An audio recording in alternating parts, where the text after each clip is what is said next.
जय श्री श्याम दोस्तों। आज हम बैसाख मास के शुक्ल पक्ष की एकादशी का महात्म का आज हम श्रवण करेंगे।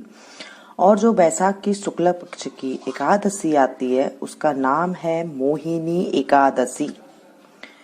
तो आज हम एकादशी का श्रवण करेंगे। कल भी एकादशी थी और लेट शुरू हुई थी और आज जो है सुबह 6:30 से 7 बजे तक थी। तो उदय सूर्य उदय कालीन जो तिथि होती है हम उसी तिथि को मानते हैं। और जो है द्वादशी तिथि का जो है 6 हो गया है। तो आप दोनों एकादशी में से कोई भी कर सकते हो, कल भी कर सकते हो, आज भी कर सकते हो। आज हम एकादशी का श्रवण करेंगे।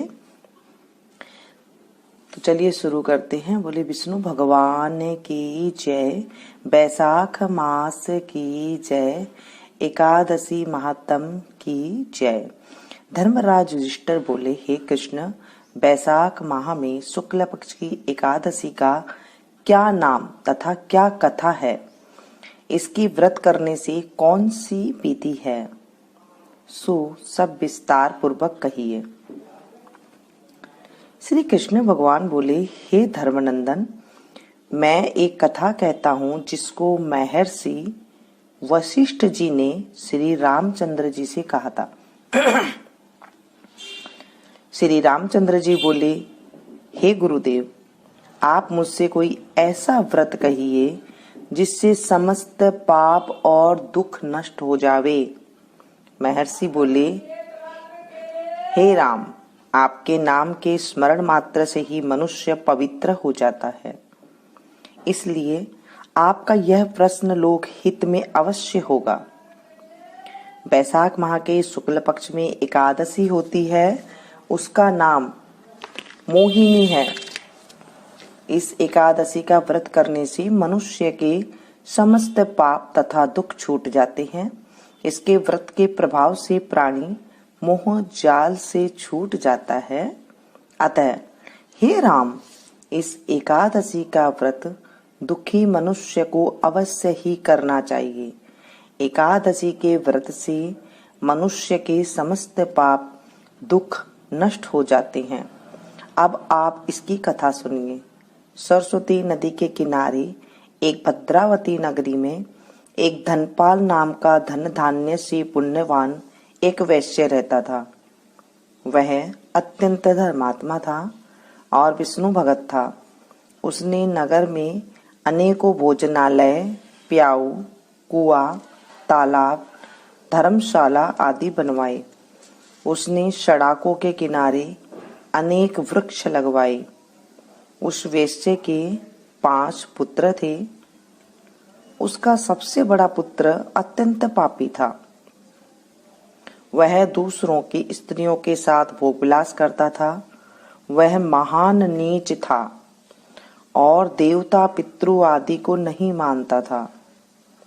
वह अपने पिता के धन को बुरे व्यसनों में खर्च किया करता था।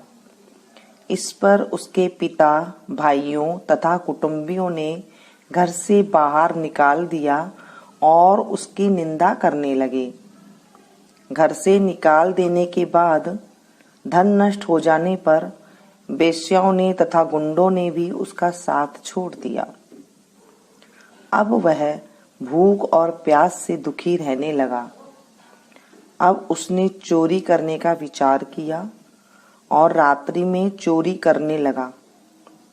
एक दिन वह पकड़ा गया और राजा ने उसे कारागार में बंद कर दिया। कारागार में राजा ने उसको बहुत दुख दिए और उससे नगर छोड़ने को कहा। अंत में वह दुखी होकर नगरी को छोड़ गया और जंगल में रहने लगा। वह बहेलिया बन गया और धनुष बाण से पशु पक्षियों को मार मार कर लाने लगा। एक दिन वह पापी भूख और प्यास से व्याकुल खाने की खोज में निकल पड़ा और कौटिन्य ऋषि के आश्रम पर जा पहुंचा। उस समय बैसाख का महीना था। कौटिन्य ऋषि गंगा स्नान करने आए। उनके भीगे वस्त्रों को छींटे मात्र से इस पापी के कुछ सुबुद्धि प्राप्त हुई। वह पापी मुनि के पास जाकर हाथ जोड़कर कहने लगा, हे मुनि, मैंने अपने जीवन में बहुत से पाप किए हैं। आप उन पापों से छूटने का कोई साधारण और बिना धन का उपाय बतलाइए। तब ऋषि बोले, तू ध्यान देकर सुन। तू बैसाख माह के शुक्ल पक्ष की एकादशी का व्रत कर। इस एकादशी का नाम मोहिनी है। इसका व्रत करने से तेरे समस्त पाप नष्ट हो जाएंगे। मुनि के वचनों को सुनकर वह बहुत खुश हुआ और मुनि की बतलाई हुई विधि के अनुसार उसने मोहिनी एकादशी का व्रत नहीं किया। हे राम जी, उस व्रत के प्रभाव से उसके सभी पाप नष्ट हो गए और अंत में गरुड़ पर चढ़कर विष्णु लोक को गया। इस व्रत से मोह आदि भी नष्ट हो जाते हैं। इसके महात्म को श्रवण व पठन से 1 सहस्त्र गोदान के बराबर पुण्य मिलता है। बोलिए विष्णु भगवान की जय। बैसाख मास की जय। दोस्तों, ये है मुख मोहिनी एकादशी व्रत का महात्म कथा आज हमने श्रवण करी। हम द्वादशी तिथि को बैसाख महात्म नहीं पढ़ते हैं, तो आज हमने ये कथा का श्रवण किया है। आप अगर व्रत नहीं कर सकते हैं तो कथा भी सुन लेते हैं तो हमें उतना ही फल मिलता है।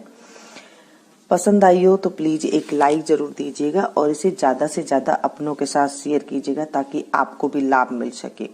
जब आप किसी और के पास इसे शेयर करते हैं तो वो जब सुनते हैं तो उनका भी जो पुण्य होता है उसमें से आपको 16वां हिस्सा मिल जाता है। जैसे मैंने आपको सुनाई तो आपका पुण्य का 16वां हिस्सा मुझे मिला। जब आप किसी और को सुनाएंगे तो उनका पुण्य का हिस्सा आपको भी 16वां हिस्सा मिल जाएगा। जब वो किसी और को शेयर करेंगे तो उन्हें भी ये हिस्सा मिल जाता है। ऐसा हमारा ग्रंथों में कहा गया है, ये मैं नहीं कह रही हूँ। जब हम अच्छी बातें, अच्छी कथा का श्रवण करते हैं तो अपने आप ही जो है पाप का नाश हो जाता है और पुण्य की प्राप्ति अपने आप होने लग जाती है और हमें सुख की प्राप्ति अवश्य ही होती है। तो दोस्तों, इतने अच्छे पुण्य का काम हमें नहीं छोड़ना चाहिए। हमें अच्छे से अच्छा कथा का और ये जो बैसाख महात्म का श्रवण अवश्य करना चाहिए। मिलती हूँ मैं एक नए अध्याय के साथ। Thank you.